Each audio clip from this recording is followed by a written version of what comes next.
What is happening, everybody? Welcome to Off the Rails, a recovery podcast dedicated to ending the stigma of addiction through open discussion on all things recovery related.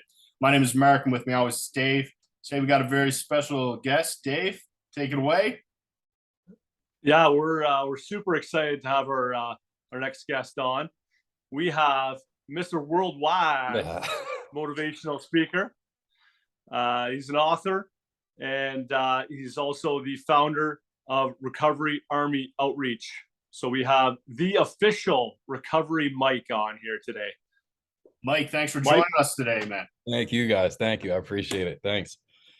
You know, it's crazy hearing, even to this day, man, like hearing an introduction like that is something I never would have imagined, over 8 years ago, a decade ago. I would have I literally would have never, ever imagined. So, I'm grateful to be here. Grateful to get another day. Grateful to wake up with a choice today. Things are good, even on my bad days. So I'm super grateful to be here. I appreciate you guys. Awesome, Mike. So, Mike, man, as I was kind of explaining before, most times we get our guests to kind of share their story. Myself and Dave will jump in, we'll ask questions, and kind of get into a discussion about addiction, about recovery, and see where it takes us. All right, man. So, hey, man. So as you mentioned before, you're originally from Philadelphia. What was that like growing up, man? Yeah. So Delco, if anyone knows Delco. So I'm down in the States, originally from Delco and Philadelphia. It's kind of where I grew up and spent, most of my time. My upbringing was, it was a good upbringing, honestly. I had both parents in my life who still are in my life. I had to earn those relationships back, obviously, after some time. But I can't point any blame as far as the road I went, with any family, anything like that. Like, it was a me problem all along. When I found drugs and alcohol, and I found them young, man, like 12 years old, 13 years old. I started with a lot of mental health issues, undiagnosed depression, anxiety, these kind of things, and it really wasn't really talked about. I'm 40 now, so these are my early years, late 80s, early 90s, when things started really kind of mentally kind of taking off, with the mental health issues. And I really never opened up about it. I really didn't talk to anybody about it. I didn't see resources. I really thought I was unique in the way where something's wrong with me, and didn't really realize that there was millions of others that were suffering just as I did. And then I just kind of found at that young age, the crowd I hung out with. Like, I got kicked out of school in 9th grade in high school for having possession with the intent. That's kind of where it started off. So, like, a lot of people can probably relate with the fact, like, high school years and stuff, going out on the weekends and drinking in the woods and doing all these kind of things, and like to have fun. Like, it was never fun for me. I suffered with addiction and alcoholism for over 20 years of my life. And I can't recall one time when it was actually fun.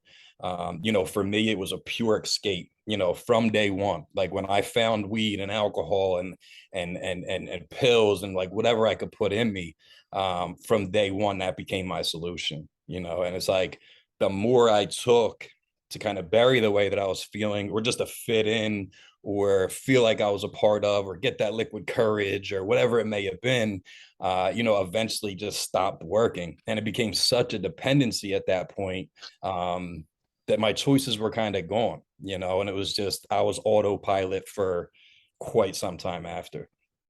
Man, I really relate to like referring to it as an escape. And I found for like my mental health, it was almost like, I remember the first time I did like coke, it was almost like instant. I was like, man, this is the answer to it, right? And it was so, it obviously wasn't, but I don't know, man. I relate to that a lot. You said you didn't talk about it too much with the family. Did you find out later on that there's any family history with alcoholism or anything? Or yeah, so crazy enough, it's a good question. Crazy enough, I have looked back. So there's some mental health components, like in my family tree. But as far as like addiction and alcoholism, like, I'm like a black sheep, man. Like, I didn't have this generational curse that was handed down through the generations. I kind of feel like I started it in my family, and which kind of made me feel even more like the black sheep because I couldn't see anyone. This didn't come genetically from anybody else. I felt like, so yeah, so as far back as I can see, that really wasn't there. The mental health aspect and stuff was too. But then again, like I also grew up in a pretty enabling household, though. Also, I was the house where you could go, as we were teenagers, and we can drink, just leave your car keys with my family and make sure you're not driving home. Or, it's okay to, they knew I was smoking weed, stuff like that in my room and doing these other things. But like the thing was, they knew 10% of what was actually happening behind closed doors. You know what I mean? Like that's just on the front I put up, just having some drinks, smoking a little bit, like that was it. And like, but behind closed doors was a whole different story, and but yeah, as far back as I can see, it wasn't there. So like I felt like, that put me in an even more uncomfortable situation to even open up about it, simply because I felt like no one would be able to relate to it. If I open up about how I truly feel, I mean, being suicidal, I attempted suicide more than multiple times, even from a young teen age. I felt like because I did actually like bring it up once or twice and I was put inpatient, I was 302, that's what they call it. I was put in involuntary into a psych unit. And like, so I know that kind of like sheltered me from not opening up also to family and people that were close to me, because I'm like, well, if I tell them how I really feel, they're just going to put me in an institution, and of course that's not what I wanted. Did I need it? Yeah. But like, did I want to do it? Absolutely not. Mike, you mentioned like in grade 9 you got kicked out of school. What kind of happened from there? So yeah, so freshman year, had prescription medication they were selling, and so I kind of had the option. So it was either I get expelled from school, transfer schools. Luckily for me, my mother actually worked for the school district. Not luckily for her, it was not a good look for her. That much I'll tell you. So and it was like, damn, I felt like a whole piece of shit too. Excuse my language, but like I felt pretty shitty, right? But luckily for me, I was able to get homeschooled. And that's what I did. But it really goes to show you, like, I was super antisocial, hated being around people, no matter what the environment, especially my peers, like school, no matter what it was. So I was, I did terribly, F's and D's, barely passing, these things. And, so my work would kind of be left for me. My mom and dad both worked, they were out of the household, and they'd leave the work behind for me that they would be doing in the same grade that I would have been in. And, I just kind of did it on my own. So like, it took me an hour or two out of my day, and just kind of taught myself everything. There was no tutors, no nothing like that. And ended up graduating. I got my diploma from high school, and with pretty much A's and B's. So like, that's kind of it was kind of a blessing in disguise. Like I needed it to at least graduate high school, because I definitely would have if I stayed. So looking back, it's like I'm glad it happened. Which is, most of the things, most of the bad times in my life, and I got to be grateful for them. Like I'm grateful. That's when I tend to learn my biggest lessons in the most severe moments of pain and distress and trials and tribulations, like those things that we go through, which life is going to throw at us no matter what. Luckily I can find that silver lining now, even going into a negative situation, find a positive outcome, kind of change my mindset. So what was your social scene then, I guess, high school years before you kind of got a little older? If like who would you end up hanging out with, and what kind of circles you find yourself in? So early on when I was young, I played sports. I was great at sports, heavily involved, until a certain age when I hit like that 13 thing, and then it was just, neighborhood kids that, did stuff on the weekends and stuff like that. And now, like when I look back at the people I associated with then, even close friends, honestly, most of them are dead. There's a lot that are in prison, and some are still out there and running and doing things. I can probably, and then some never had a problem. Like some never had the ism, some never had the true addiction or alcoholism component with things, or severe mental health or anything like that, and we're able to do that, successfully, so to speak. So that's why I kind of gravitated towards, was who would best suit my needs, right? Like it was a selfish lifestyle that I lived, and it was very self-seeking. So like, if you have something to offer me, that's who I'm going to be around. My solution was to escape myself with any kind of substance or alcohol I could. So if you had that, that's where I'm going, you know? So, Mike, during that time you're being homeschooled, were you still kind of on the weekends using and whatnot? Yeah, and by this time it was all day, every day. The Oh, okay. weekends are gone now. 14, 15, full-blown alcoholic. I'm in my family's home, in my bedroom. I have a half gallon of vodka under my couch at all times. From the minute I get up. And I started getting served at the local liquor stores when I was like 16, 17 years old, without ID and stuff. So it was like easy, very easy for me to obtain what I needed. And it started that young, just with the isolation, drinking on my own, doing drugs, things like that. Anything I'd have to leave the house to go do, I had to do these things prior to leaving the house.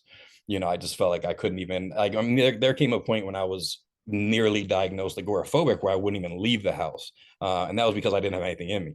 Yeah. So after high school, were you still at home? Yeah. So after that, so I ended up moving out, probably 19 or so, got an apartment. And this time I'm selling drugs by now. That's kind of how things are getting funded.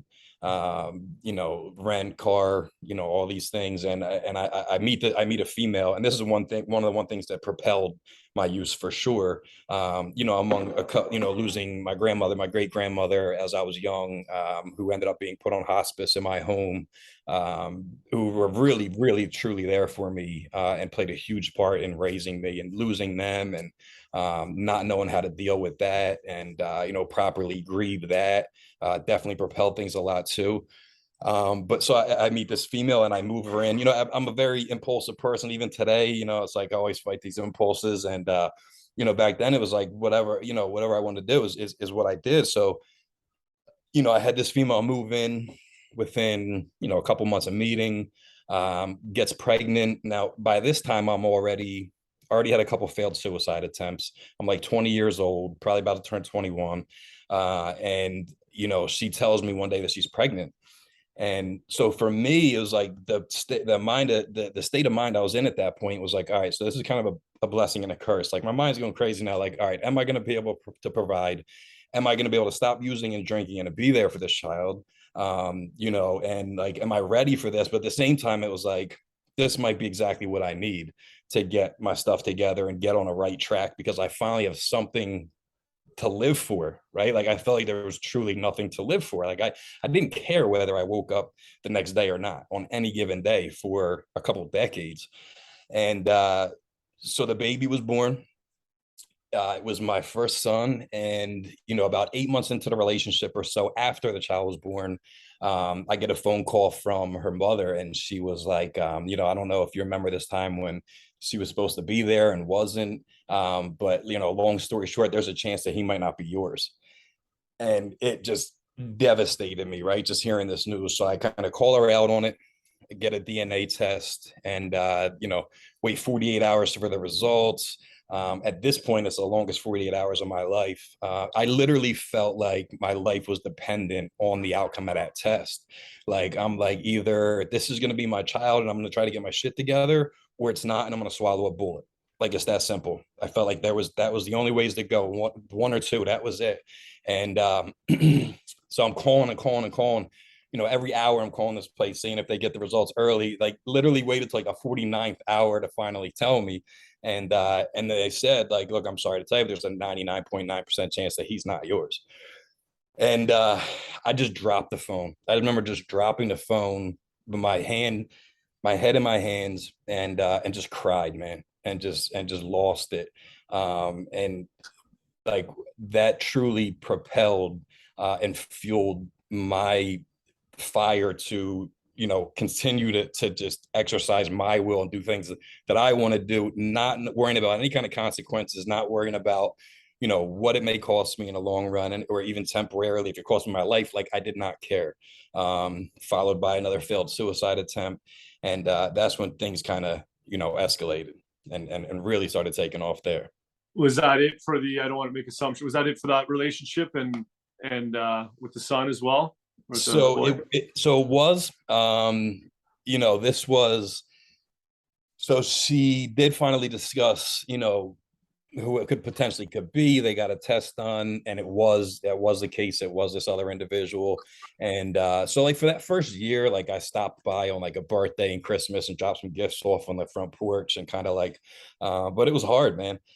And I really couldn't, like I just couldn't face her, like I just couldn't, I couldn't do it. And I was already like so far gone. So that I just slowly kind of stepped away, and let the biological father kind of step in and do his thing. And I really don't know today, how that situation really is, but yeah, I had to kind of excuse myself for sure, and I felt terrible about it. But yeah, it was tough. It was tough.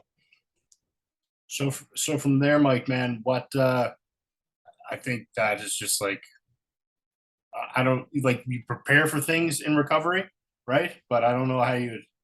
I don't know. That one's tough. So from there, how did you? Where'd you go from there? Yeah, so so from yeah, I went down Nice some dark. pieces there. I got Yeah. dark after that. I'll tell you that. So yeah, from there, man, I'm working this sales job. Most of my background at the point was like sales and marketing. If I was working, or at least making some money on the books, because I'm making money otherwise anyway, I got to kind of show, that whole thing. So, and this is back when like Oxycontin was prevalent and stuff like that. So like that was a main source of income for me. And it wasn't the wisest thing to do. But that's just the lifestyle that I unfortunately lived. But no, so it ended up getting pretty dark. So, I at a job, I meet another female, which was always a big struggle for me too, right? It was like codependency and filling a void with females and whatever it is, anything to like not focus on myself, not have to look in the mirror, worry about other people's stuff and not really have to take a look at myself. I was all about it. So I did the same thing impulsively, moved into my apartment within a couple months, literally almost like the same timeline happened. And here it comes. She's like, I'm pregnant. I'm like, oh, fuck. Right. Like I guess a flashback first. I get like this flashback, like, all right, I'm dead. Like, I'm going to die. Like, you know what I mean? Like worst case scenarios are playing out. And, and I told her, I said, look, it has nothing to do with you.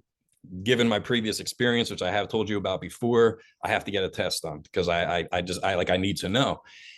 And we did. And, another long 48 hours, right? Even longer this time, waiting for the results. And they came back and he was my son. So that's my firstborn biological son that was born in 2005. His name's Michael, and he is amazing. He's a senior in high school now. Only has a few classes, a week to do. He's an honor roll student. Just really just a smart, super smart kid, young man, I should say. And so I ended up that relationship though was extremely toxic as well. So it was more of running partners than it was domestic partners and things like that. So it was like 9 years I was with this woman and had another child. And that's my younger son. He's 14. His name's Julian. And both of them are in my life today, which is amazing because I ended up losing a lot of time and a lot of years with them. Which was the hardest part. One of the hardest things for me to get over was a shame and guilt that I still carry for the time that I've missed. And so, like I said, it got super toxic. And there comes a time where, like, when you live a certain lifestyle and whether it's selling drugs, these kind of things, like things run out, right? Like they run out, things dry up. You can't get what you need to make money sometimes. And that's exactly what happened with me. And, at this point, I'm living in Northeast Philadelphia and lose the house. I get evicted from the house, lose my car. And at this point, like that was back when, like, I'm buying new cars off the lot every single year because I get bored with them. I'm going shopping for clothes, jewelry, like all this dumb shit that I really didn't need, all this tangible things that I thought would make me feel better. And it was like that from the outside looking in, like if I can look like I'm doing okay, I could probably fool some people to thinking that I'm doing all right. Inside, I'm absolutely broken, right? Like I'm truly broken emotionally, physically, spiritually, like you name it. I'm just completely bankrupt. And so I lost all that stuff, and then we moved down into Frankfurt, Philadelphia, and it's not a great place, man. Like it's not a good place. And there came a point where she kind of went her way, I kind of went mine. Her mother luckily looked after our children. And that's kind of like when I made this like this selfish yet selfless decision of like, okay, we need somebody to watch the children, because where we were staying and getting a room at for temporarily, it was the middle of the winter. You know, it was snowing out. I think it was like December or something of that one year. And you know, there's snow on the ground. You know, it's 10 degrees out, and I'm in a house with no heat. It just had electricity and cold running water. That was it. It's pretty much an abandoned house just with electricity, and no heat, you know, no nothing. So you know, after like 2 days of that, I was, my kids can't stay here. Like they just, I can't put them through this. It's like, this is our situation. We put ourselves in this, but they don't deserve it. And you know, it was one of the best decisions, but hardest decisions I ever made. Was to let somebody, you know, was kind of let go, and hopefully try to get our stuff together. And that was like the kind of the point where we were. That's what the goal was, to get our shit together. You know, unfortunately, it didn't go that way. You know, like the obsession was so deep rooted at this point, and just, you know, the desire of the other things that I really wanted and felt that I needed was stronger at that time, you know, unfortunately. And, you know, that's why I always say, like, you got to do it for yourself. You know, like my kids won't keep me clean. My kids won't keep me sober. You know, like, are they motivating factors? 100%. But it's completely up to me and what I do internally to keep what I have, and to be able to give it away and give it back to people. So now I'm homeless out on the streets. Like, I'm chasing everything and everything. I'm down in Kensington, Philadelphia. Not sure if you guys ever heard of the place. If you haven't, and anyone that's listening, YouTube it, Kensington, Philadelphia, and you'll see some things that don't even do it justice. If you're there in person, it's completely different, but it is literally like a third world country, getting worse and worse and worse. It's probably the biggest open drug market in the US, if not the world. You know, there's, you know, and it's all fentanyl now and everything on every single corner. Cops drive by, don't even turn their head. There's people shooting up in their neck right on the sidewalk as cops drive by. Like, no one cares. Like, it's just like a forgotten place. They kind of treat it how they did like Skid Row back in the day, and just kind of isolated everything. So like all this stuff's happening down here, and I feel like they're letting people get away with what they want to do down there, so they don't start moving and branching off into other parts of the city. They're like just trying to contain it at this point. They'll find one of the biggest spots where there's, you know, 40, 50 homeless people out there and using and doing whatever, and they'll come up and just drop a dumpster in the street right there for them, just so it's not as dirty and everything like that. And you know, it's like, it's sad. Like, it's truly sad. So I spent the next 7 years of my life homeless down there, you know, every summer, every winter, every code blue they called, went through every shelter there was, you know, in the surrounding Philadelphia area and everything in Philadelphia multiple times. Thought I finally came to a level of acceptance that, all right, I do need some help. I got to stop doing some of the things I'm doing. Tried to get into a Suboxone clinic, and that's what I did. I did an IOP program. And, you know, anytime I talk about maintenance, look, if it works for you, it works. If you're alive today and it's helping you, or it has helped you, God bless. Like, more power to you. Keep doing whatever it takes to stay alive at this point, because we lost way too many people, especially as this last, you know, year or two. For me, it just personally didn't work, just because I kind of expected it to be some kind of miracle drug. Like, I could take something, and that's it, you know. But it's like that same behavior, the same mentality, and I'm putting something in myself, and I'm not doing any work that I should have done along with it to kind of correct, you know, notice the wrongs I've done. You know, why did I do them? Why did I start? Like, why all these things happen, and what I'm going to do about it moving forward. So nothing changed, right? Like, nothing changed. Now I'm just taking these, and I'm taking just enough so I'm not sick anymore, and I'm selling the rest. I'm still like, I can't let go of these old behaviors at this point. Like, they're going nowhere. So everywhere I go, even to the clinics, and I did that for 2 years. I was on this clinic, come in for a random pill count they called me for one day. And, you know, I didn't even have a phone, so they couldn't get a hold on me. So I didn't even know they tried to reach out to me. And I go in the next day and they said, you missed your pill count. You missed, you know, you missed it. So you're kicked off the program. And that was after 2 years on that. I got kicked off of there. Within the next few days, I got locked up on the street, on a violation on my probation and parole, and ended up kicking that in jail for a while. You know, and while I was there, I still didn't take advantage of H&I meetings and people from fellowships that come in and do groups and stuff like that. Like, I just lived the jail mentality when I was in there. Got my weight up a little bit, like, and, you know, I was 130 pounds soaking wet running out there. You know, like, I was eating a pint of white rice from the Chinese store and some crispy noodles with a soy sauce and a duck sauce once every other day. Like that was it. Just like enough carbs just to keep me going. Was pretty much it. And it's like, so I got my weight up, felt a little bit better, and I came out, went right back on a run, and it was continuously that for like those 7 years. So it was like 7 years of homelessness plus nearly the same amount of time incarcerated, psych units, rehabs, like you name it. Pretty much everything, and I decided to finally went into treatment inpatient. They got me on methadone maintenance. I did that for 5 years. But that same thing, I went in and I'm a master manipulator. I go in, I manipulate the doctor, and I'm like, they start me on 30 milligrams, and I genuinely like feel okay. I'm not even sick anymore, like dope sick from the heroin withdrawal and everything like that. And but like I don't have a sense of euphoria, so that's not that's not enough for me, right? Like I didn't want to just feel okay. I wanted to feel better plus some, like I wanted a sense of euphoria. So I would check in with a doctor like every other day, like, doc, it's not holding me, I need more, I need more, I need more. Just like everything in my life, right? And and that's what he did. He gave me more and more, and I left there 30 days later on 130 milligrams of methadone. It's clearly getting me high at this point, like, and get discharged to a methadone maintenance program, meet another female, of course. And she's like, oh, you can move in with me when we get out. I'm like, yeah, sounds great. I go to the house, and come to find out, she's already pulled all the piping out of her house and scrapped it all and everything. And I go there, and I'm pretty much back in the same situation again.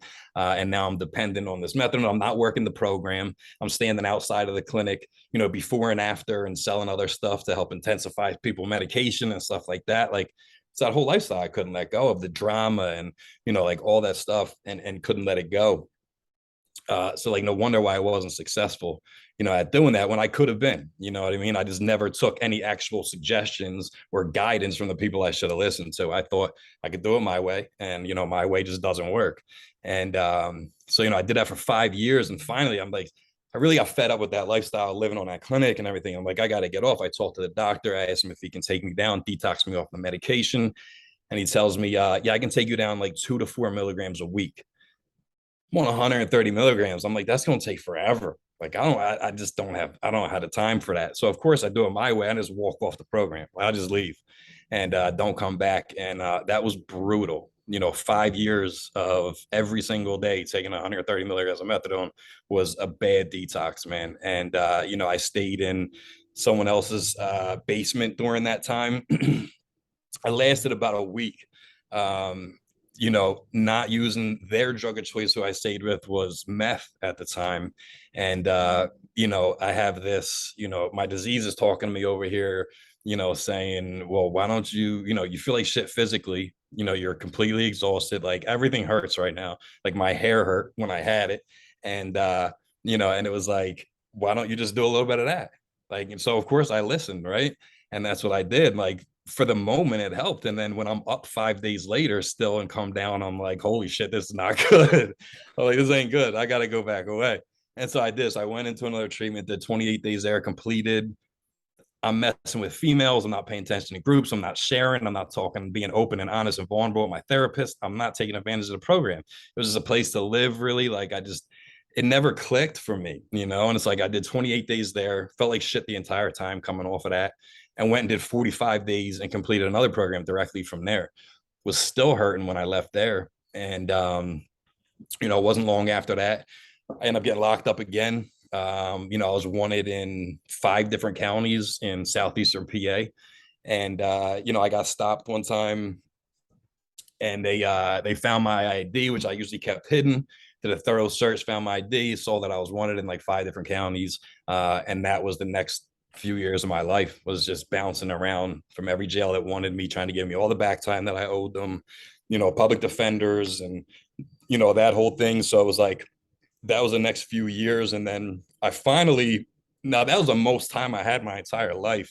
Because I didn't even use when I was in jail, that time. And so it was the most time I had, but I never did anything to change anything.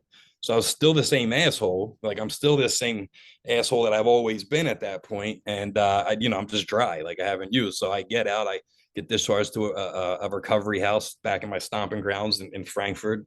And, it didn't take long before before I picked up again and started drinking.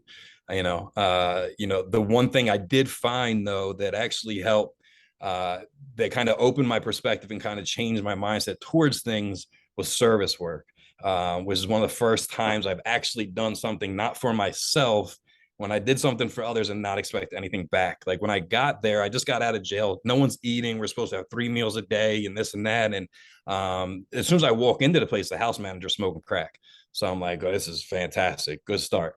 And so, I'm like, well, why is no one eating and this and that? And, there's an excuse for everything. And I broke in the kitchen one day and went in the freezer and found a bunch of meat. And I'm like, why the fuck are we not eating?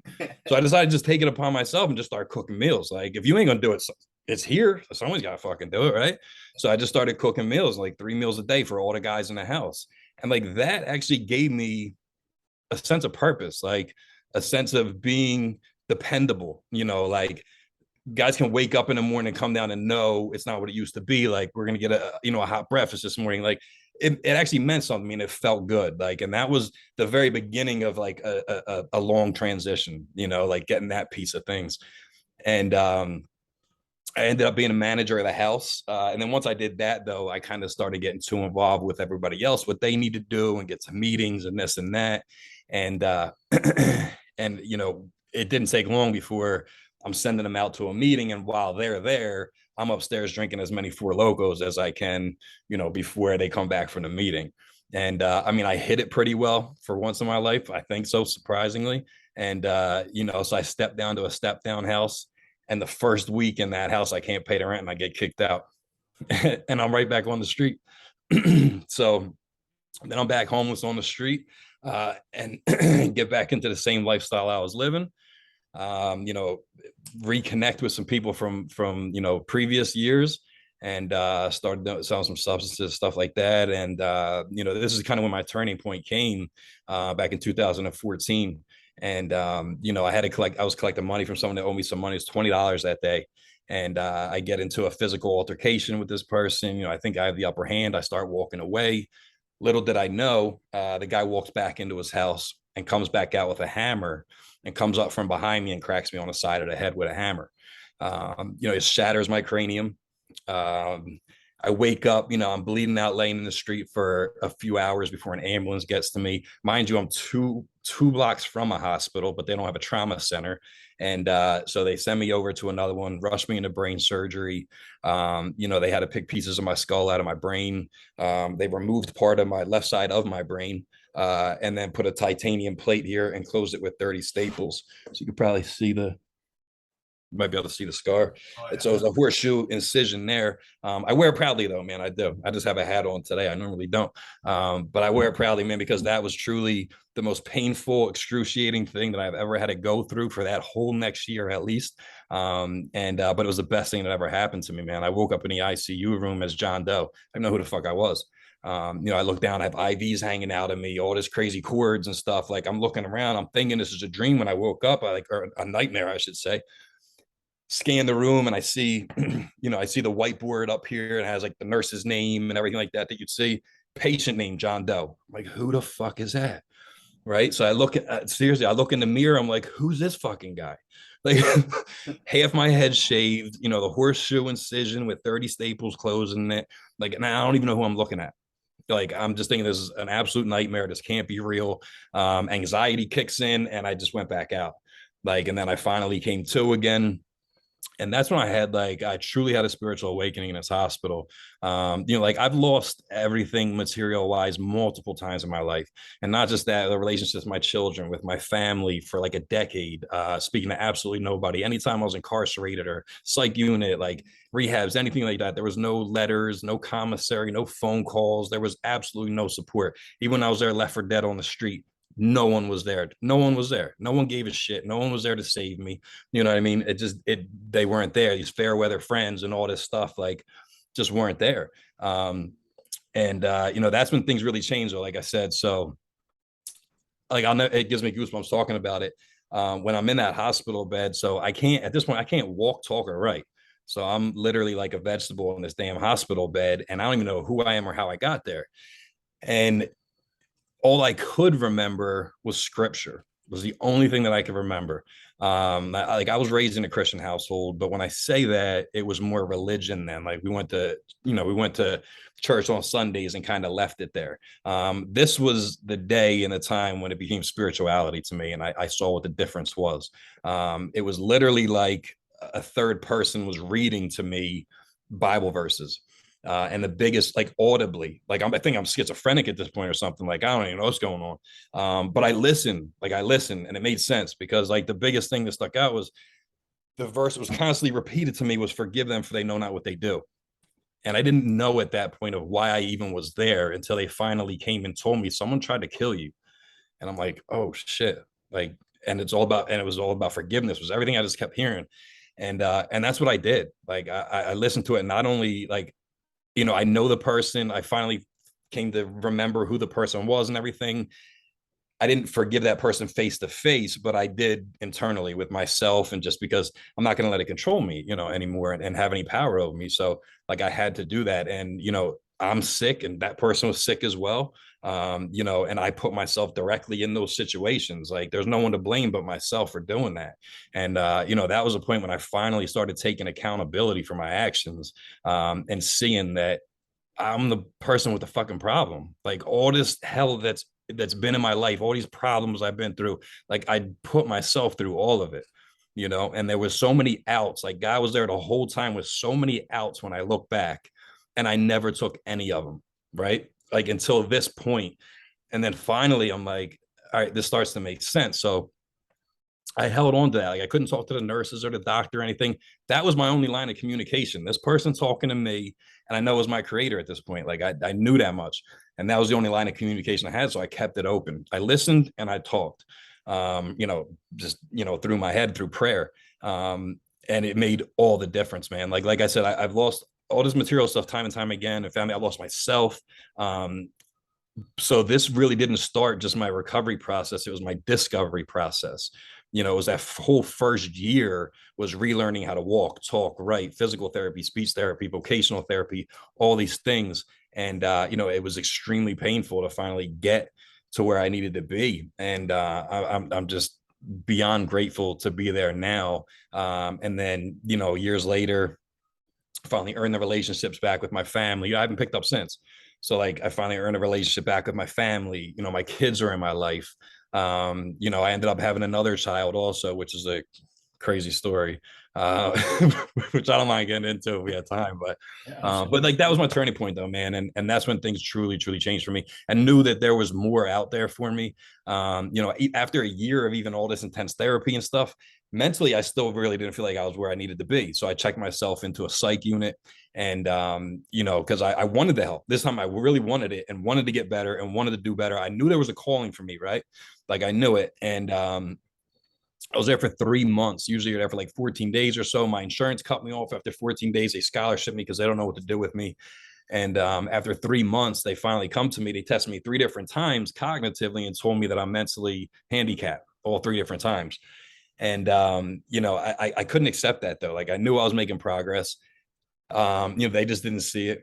And they told me, our only suggestion is for you to live the rest of your life in a traumatic brain institute.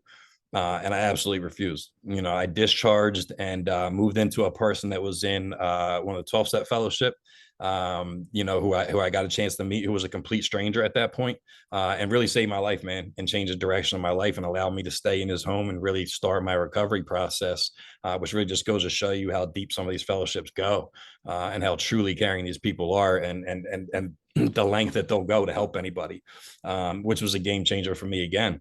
And that kind of changed my whole perspective on really everything. Like I felt like losing all these things and myself and, the tangible and non-tangible things so many times. Like, I feel like it was finally like, God was telling me like, this is like, there's stabbings along the way. There's, I was put in a nursing home at like 26 years old in a wheelchair, couldn't walk, like a lot of crazy shit along the way. And it was like, finally, I think I was just like, look, I got to take everything from you now. Like your ability to talk, like your ability to walk, you know what I mean? You can't speak or write. Like I need to take you all these things away from you so you do it all differently. And like, that's what made the difference for me, is like that time around when all these things are gone, I got to rewire my brain and do everything completely different. and just do a complete 180. So everything I did do, before, prior to that, I tried to do almost the exact opposite, coming out of the darkness. And that's where I found the light, man. That's what I truly did, man. And now, like, I'm super grateful to be able to be in a position I'm at. They told me I'd never speak, and I'm a professional speaker now. I get to travel and speak. They told me I wouldn't probably write again. I became a published author and poet, which I never thought ever would have. I used to hate writing, like none of that stuff, man. Now it's like my go-to, right? Like it's crazy. So like I love proving people wrong now. Like I love it. Like that's why I wouldn't walk, and I'm walking my dreams. Like, you know what I mean? Like I love it. Like tell me I can't do something, I'll do it twice and I'll send you a picture. Like that's kind of like my mindset. Like it kind of fuels me, it keeps me motivated. I don't always stay motivated. I just know, like, when I needed to change my life, I had absolutely zero to lose, nothing to lose but to give it a shot. Right. Like I really couldn't have failed, as long as I tried. And that's what I did. And I just continuously try to do that on a daily basis, man, and just improve my life, improve my family lives, and people that surround me and people in my community. Mike, man, you mentioned you moved in with someone from a 12-step group. Did you ever attend any groups yourself? Yeah. So I've been through the 12 steps in AA, which I still live by principles, and live through 10, 11, and 12. I've also fellowship with NA as well. I appreciate Celebrate too. Like for me, I feel like, a majority it stems from the same thing. But at the end of the day, if there's that many resources out there, like I'm going to use it whatever I can, and it's not always that either. I'm very faith-based. My God sustains my recovery first and foremost. Like I always have to put him first, no matter what, in front of myself, in front of my family, everyone. Like I owe him everything. I can't even express in words just the gratitude that I have. And as long as I'm putting him first, then I'm doing okay. But yeah, I mean, all different avenues for me. Like I'm not. This is my path. Like, look, if it brings value to my life and my recovery and me being a man and a father and a soon to be husband and all these things, then I'm taking advantage of everything I possibly can. Because that's really what I'm all about, is just encouraging growth, self-improvement, and just continuously trying to be better than I was yesterday. I just think it's super cool. You got that lucky horseshoe on your head there to remind you. Yeah. And so I shave my head too. And like sometimes it's rough though, because so I shave my head. I'm not totally bald. So it's by choice. When COVID hit in 2020 and the barber shops and everything closed down, like I'm just shaving and I ain't got time for this. So now I got the best barber ever. He's on demand. Whenever I need it done, he's there for me. It's free of charge, no tip.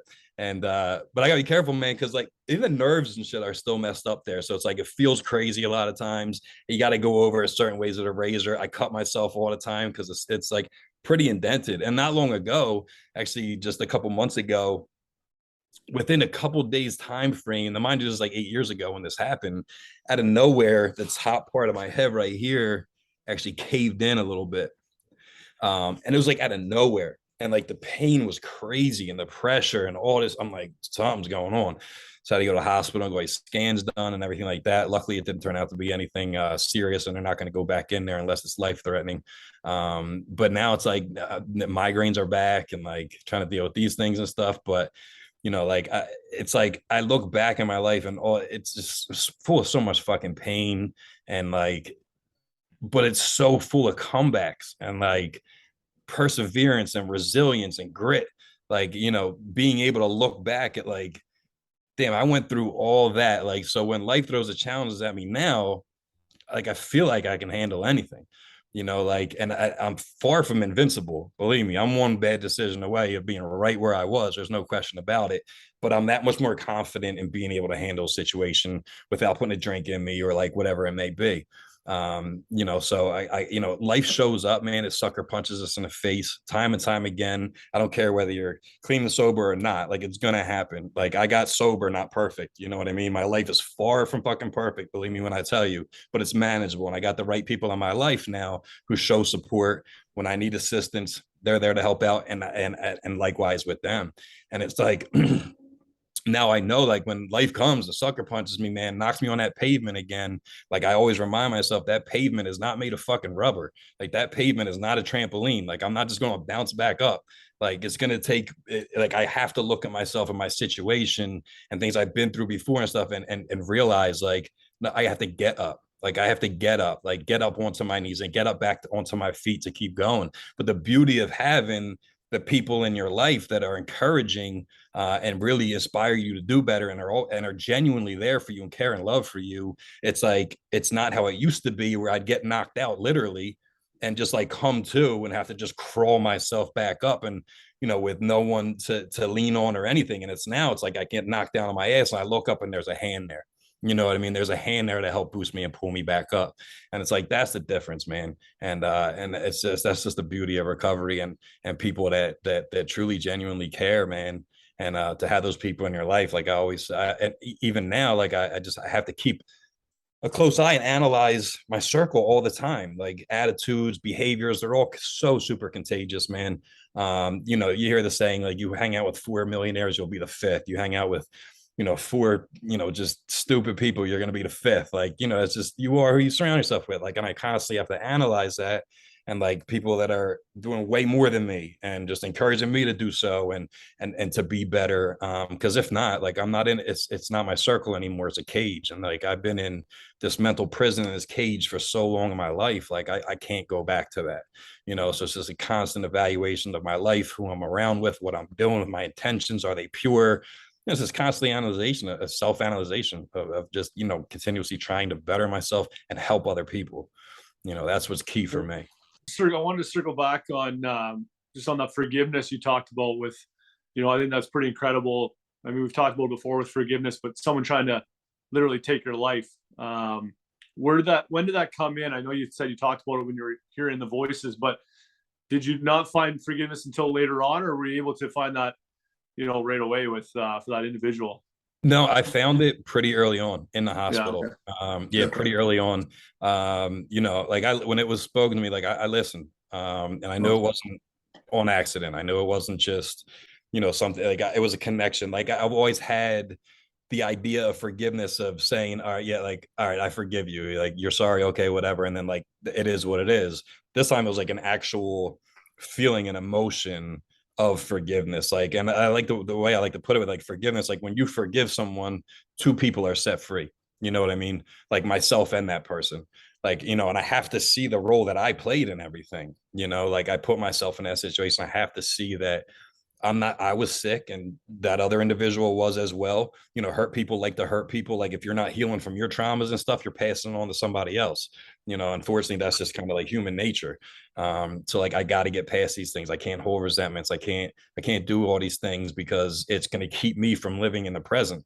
If I can't fully acknowledge my past and where I came from and all these things, then, how am I going to live fully present in today?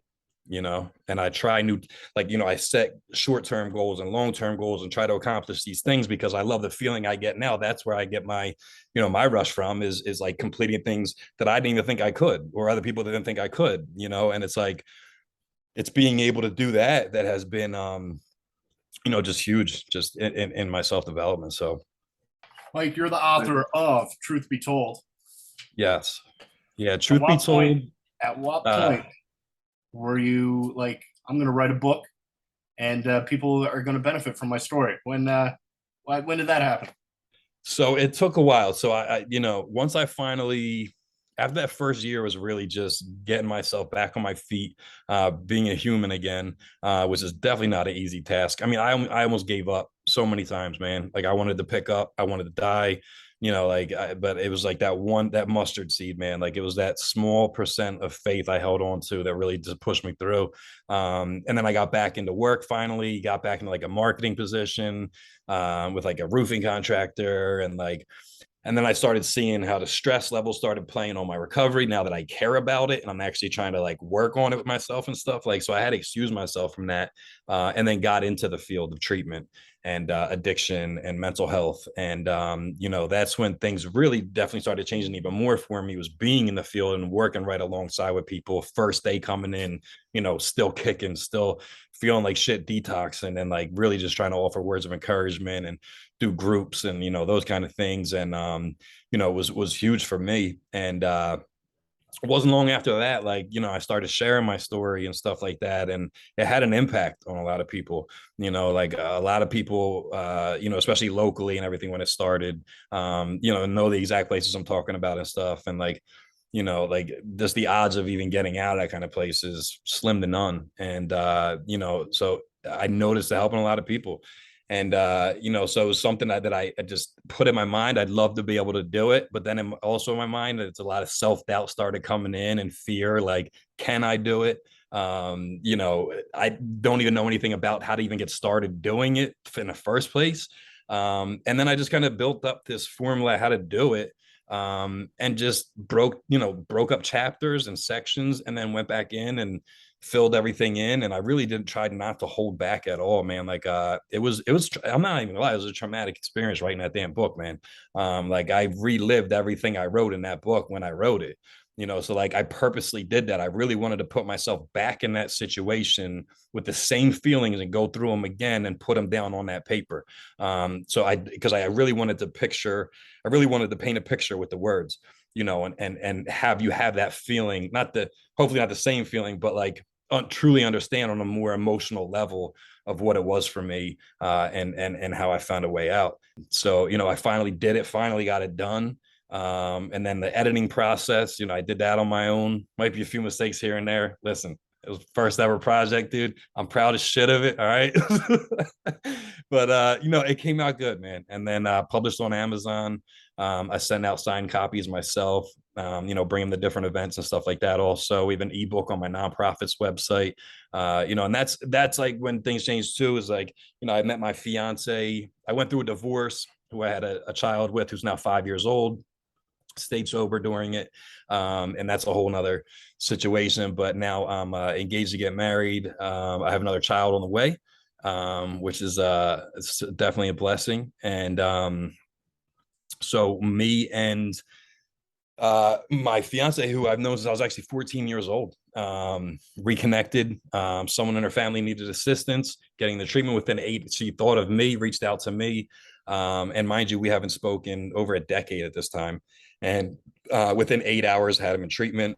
I believe he's over 2 years clean now, since then. So it's been, you know, really awesome, man. And just never lost contact, stayed in touch. And, you know, the rest was kind of all she wrote. So together now, have another baby on the way. We'll soon be married, again, to never divorce again.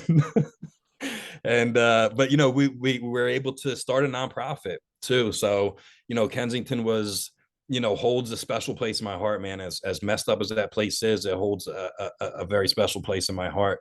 I hate it and I love it. You know what I mean? It's I hate to love that place, but I do. You know, the people there, you know, not the ones doing the wrong thing, obviously. But you know, so we decided to go and we put together, you know, grabbed some volunteers of friends, just close friends in recovery and stuff like that, and went down, did an outreach. You know, we took donations of clothes and food and all these kind of things, and went down, and it was a hit. Like, it was great. You know, definitely filled my cup for sure. I was so grateful to be able to do it. We decided to do it again a month later. And then after that, I was like, I really was channeling, like, at that point too, guy was like, you need to be doing this more. Like, this is what you need to be doing too. And I, like, my impulsive self, I start filing paperwork like that day, you know, like to get my nonprofit established. And 2 years later, we're finally 501c3 approved. So, you know, anyone that donates is a tax write-off. You know, so we are a charitable nonprofit organization. Go back to Kensington. You know, we bring down hot meals. We brought barbers down there, do free haircuts, clothing, you know, bag lunches. But, you know, we try to be a little different. So, like, you know, we come down really with the ultimate goal of hopefully someone's going to want to get off the street. someone's want to take a step in the right direction. And we've been successful doing that, and it's I don't go down with an unrealistic, expectation of I'm going to grab somebody by the hand and take them to treatment and change their life. Like, it doesn't work that way. But if I can sit down and empathize with someone and let them understand that I've been on the same exact stoop that you're sitting on, I've been in this park right here with a needle in my neck also, like I get it. And there's a way out. Like, you don't have to do this anymore. And, usually within a day or two, I get a call, and sure enough, someone's trying to, change their life, man. And, we've been successful getting people off the street. So that's great. And, since then we've been able to partner up with other nonprofits and stuff like that. So, things are just are moving and going really good. So hopefully next year or so we have some events planned and stuff like that. So, yeah, it's been great, man. It's been great. That's incredible, man. That's awesome. As far as the like the motivational speaking, it kind of seems like it kind of happened organically as you started getting out there more. But to continually do it, is there someone that kind of you got inspiration from to obviously people you help? That's probably inspirational. But is there someone else, or was it just more of a lack of people that were out there for you when you were younger? Yeah. So where it changed for me was during the process of recovery early on and stuff like that, was a big part of it for me. Was like I had to find motivation outside of myself. Like I couldn't get myself motivated. I couldn't always try to be on. I had terrible fucking days, like, and I still do, we all do. Like I don't stay motivated now, but I remember like when I had nothing to lose, and now I have too much to lose, so it's like I have no other choice. Like plan A is my plan, that's it. And I can understand people from an earlier perspective where plan A doesn't work. There's 25 more letters in the alphabet, like, just try something else. But like, for me, it's like the opposite at this point. Like I got so much to lose at this point. Like I'm all in on my goals and my dreams and everything I do, man.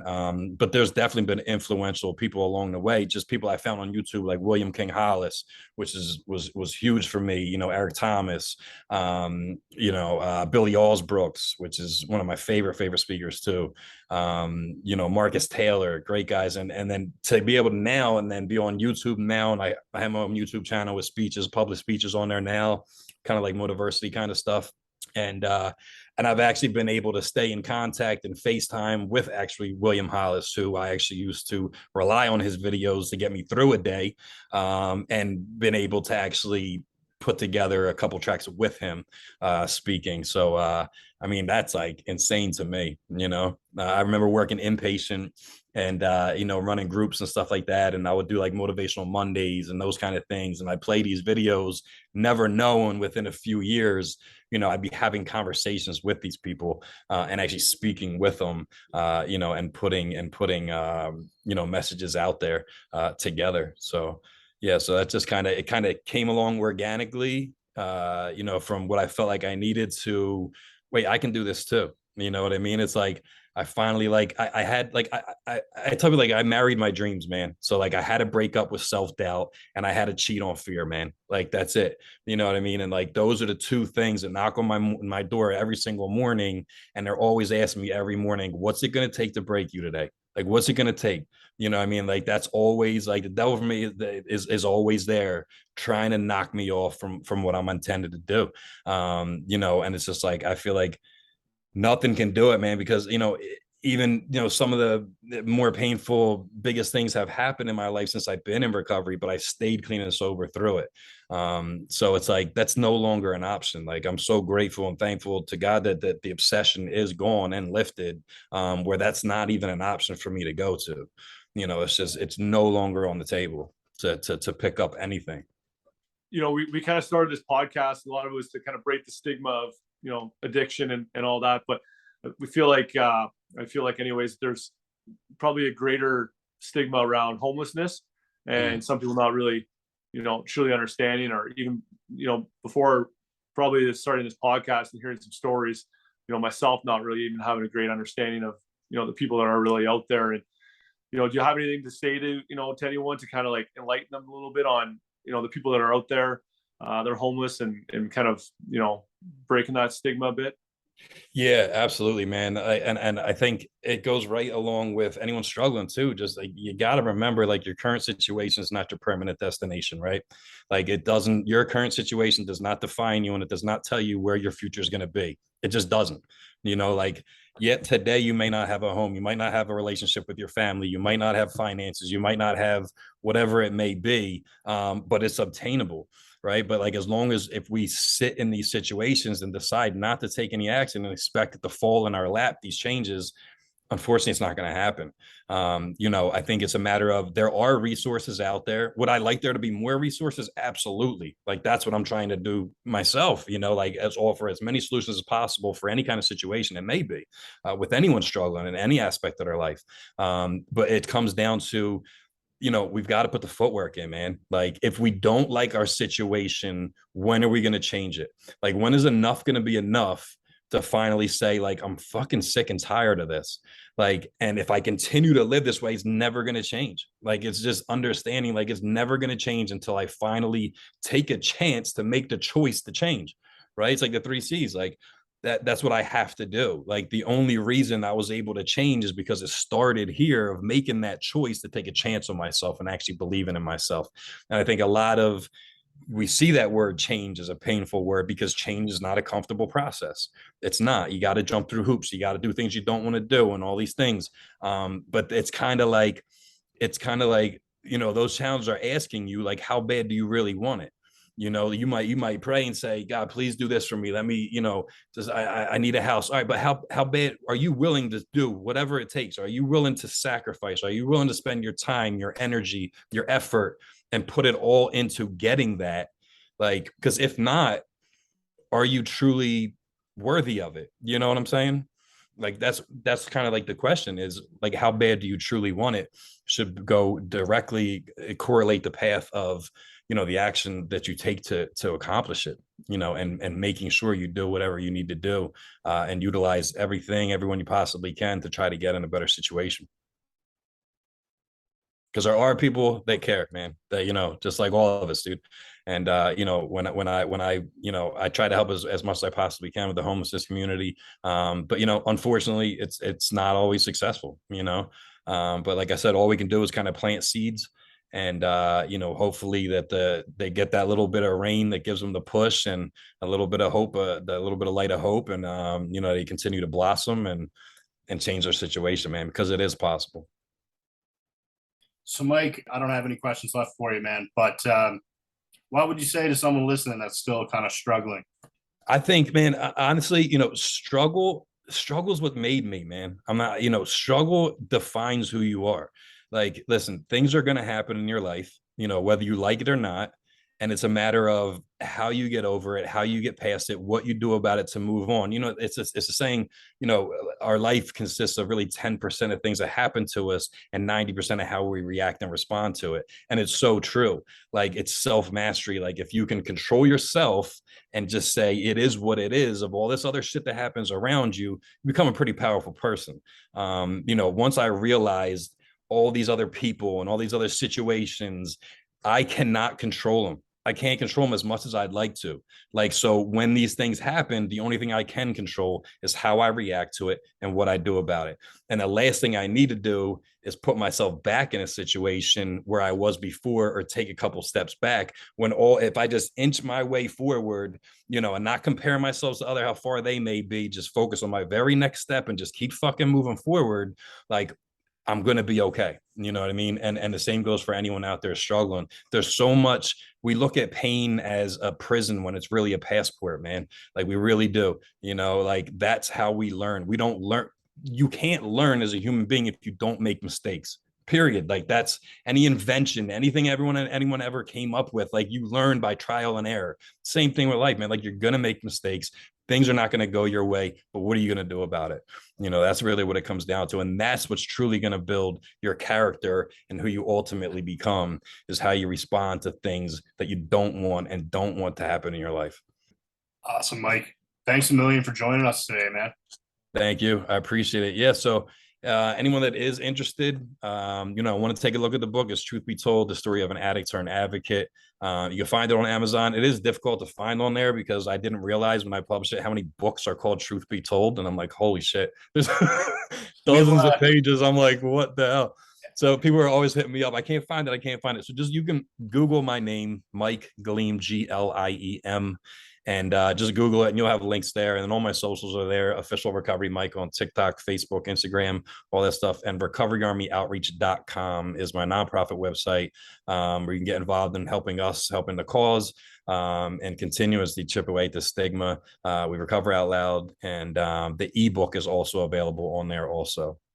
Awesome, Mike. We'll include all that down in the description as well. Awesome, man. Appreciate Perfect, you buddy. So thank you so much for joining us, man. Yes. Guys, Thank if you. you or someone you know is struggling, please reach out and ask for help. Thank you so much for listening.